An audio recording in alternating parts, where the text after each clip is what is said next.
All right, today we're going to break down a single, pretty much impossible moment. And, we're not talking about years and years of research here. We're talking about just a few seconds of video caught by one lone pilot that, well, it seems to just shatter the laws of physics. So let's dive right in.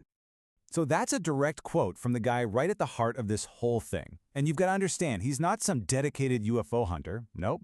He's just a really experienced paramotor pilot who was out for a chill evening flight, and he ended up recording something that he, and honestly, now all of us, are still trying to wrap our heads around. Okay, so to really get just how strange this whole encounter is, we've got to start right where he did. I'm talking about a totally normal flight on a totally normal day. Let's set the scene. So what we have here is a pilot, right? He's got years of experience, and he's flying over this remote, pretty historic valley in Pakistan. His plan for the day? Super simple. Just enjoy the calm evening air, land the paramotor, and then go stargazing with his friends. Absolutely nothing about this day felt even remotely out of the ordinary.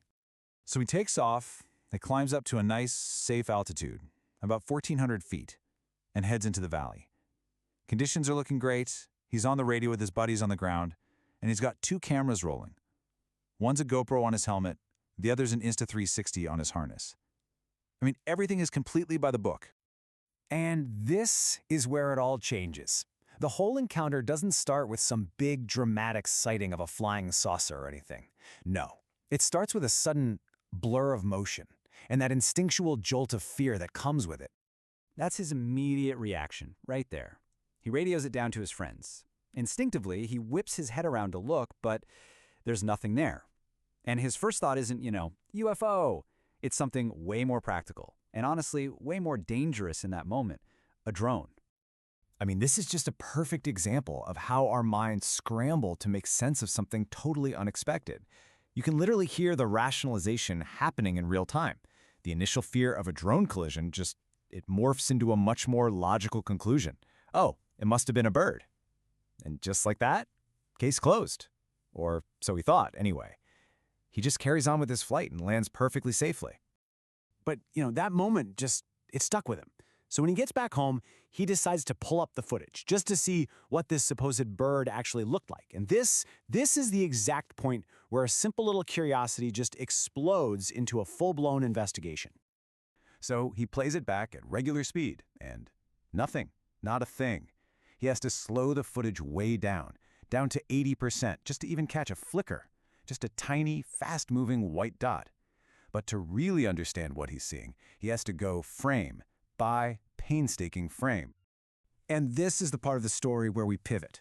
We go from just a strange sighting to actual hard data. See, by using the information that's embedded right in the video file itself, the pilot was able to do some math. And the numbers he came up with, well, they're frankly just staggering.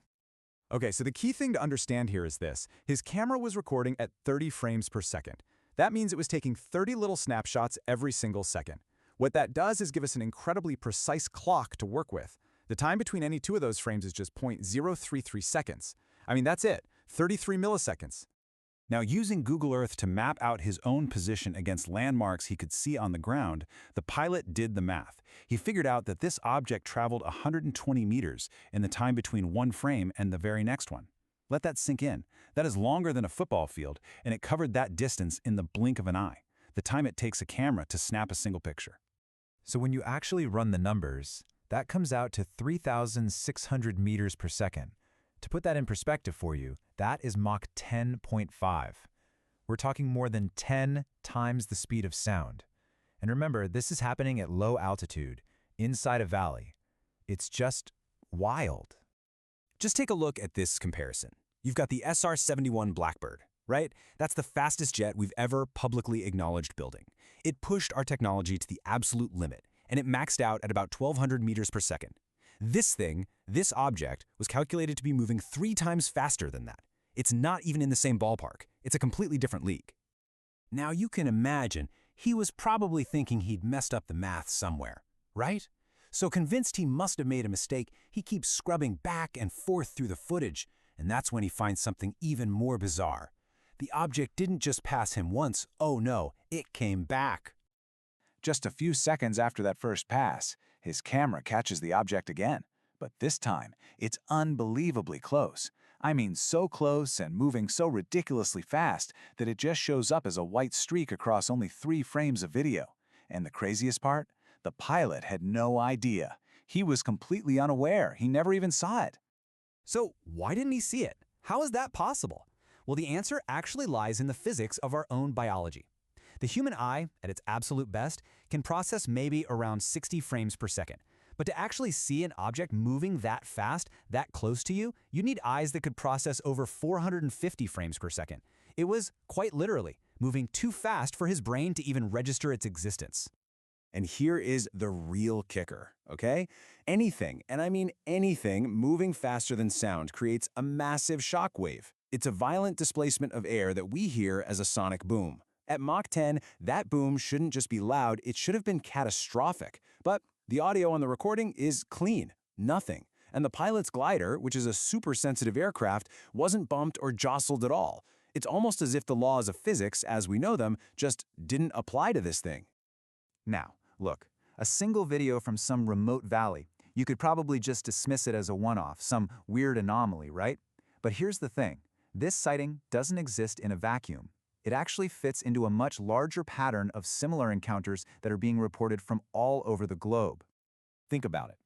From the super famous Tic Tac UFO that Navy pilots saw back in 2004, to some eerily similar drone footage that came out of Utah in 2016, which, by the way, was also calculated at Mach 10. This theme of small, white, impossibly fast objects just keeps popping up. It's consistent, and it even lines up with what we're hearing from recent Pentagon reports on what they call UAPs, or unidentified aerial phenomena, where a whole bunch of them remain, you guessed it, completely unexplained. And all of this brings us right back to the pilot's final takeaway. After meticulously analyzing his own footage, frame by frame, and comparing it to all these other events, he's convinced. He is convinced that what he experienced out there was real. The evidence his cameras caught proved that it wasn't just a trick of the eye, it wasn't some kind of delusion. And so in the end, we're left with this question, which I think is now our question too.